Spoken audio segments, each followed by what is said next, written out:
दोस्तों अस्सलाम वालेकुम, हक़ मौजूद जी सिंध। दोस्तों पाण तव्हां सां हिकिड़े जेन्युइन मौज़ू ते ॻाल्हि ॿोल था रखूं। हे मुंहिंजो दोस्त तव्हां सां ख़ुदि ॻाल्हि ॿोल रखंदो, पर वॾी ॻाल्हि हीअ आहे त सॼी दुनिया जंहिंजे लाइ, सॼी दुनिया जा इंसान जंहिं बीमारीअ जे लाइ परेशान आहिनि, जंहिंजे हल जे लाइ परेशान आहिनि, त असां हुन बीमारी जो हल कीअं ॻोल्हियूं, कीअं कढूं, दुनिया जे इंसाननि खे कीअं बचायूं, जंहिंजो नालो आहे कोरोना। त इटली में माण्हू मुआ आहिनि, चाइना में, दुनिया जे चवंदा 110 मुल्कनि में, 112 मुल्कनि ताईं उहा बीमारी पहुती आहे। पर वॾी दुनिया जे माण्हुनि खे मां ख़ुशख़बरी आहे त ॿुधायां, उहा बीमारी मां ख़ुदि ॻोल्हे लधी आहे। जंहिं बीमारी जो नालो आहे कोरोना, उहो कोरोना ख़ुदि असां सां गॾु वेठो आहे हिन महिल मौजूदु। अदा तुंहिंजो नालो छा आहे? Corona virus. तूं कहिड़े मुल्क में ठहीं? चाइना में। कंहिं तोखे ठाहियो? चीन। ॿुध, जेकॾहिं असां तुंहिंजो बचाव कहिड़ो आहे, माना असां बूथ ढकण जे लाइ जेकॾहिं अंडरवेयर न आहे असां वटि जेकॾहिं उहो बूथ जो जेको मास्क आहे इहो बि न हुजे त छा करियूं? हे ॾेई छॾियो न त नासुर में गिरी वेंदो मां। माना आख़िरी हल इहो आहे त तूं कंहिं न कंहिं तरीक़े सां असांजे सोराख़ में हलियो वेंदुमि।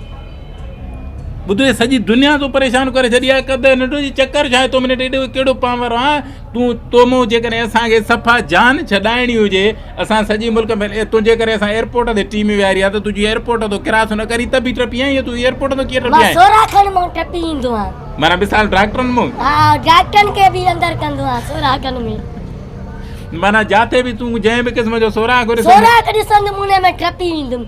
शौक़ु करे त डॉक्टरनि खे घणो वठंदुमि।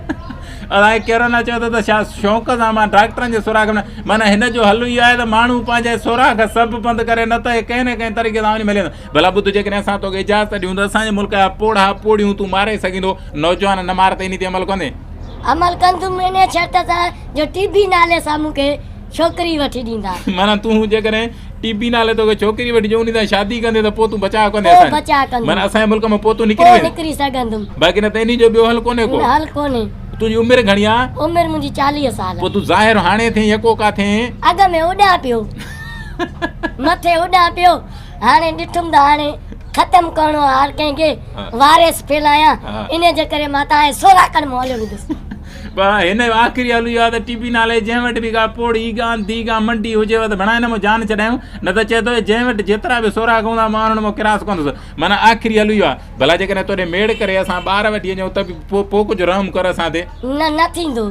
माना छोकिरी टीबी नाले सां मिलंदी तॾहिं मां तव्हां खां भॼी वेंदुमि, न त मां तव्हांजे सोराख़नि में हलियो वेंदुमि। माना जेकॾहिं बूथ जा ढकियूं त पोइ ॿिए कंहिं में? हा, ॿिए हर सभु सोराख़, हिकिड़ो त नथो न, अलाए केतिरा तव्हां में सोराख़, सभिनि सोराख़नि में हलियो वेंदो मां, वधीक तव्हांजी मर्ज़ी आहे।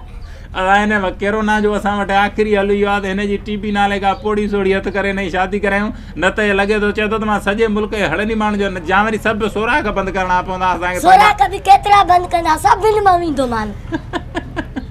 माना हल आख़िरी इहो आहे हिन कोरोना वायरस जो त असांखे हिन जी शादी कराइणी पवंदी।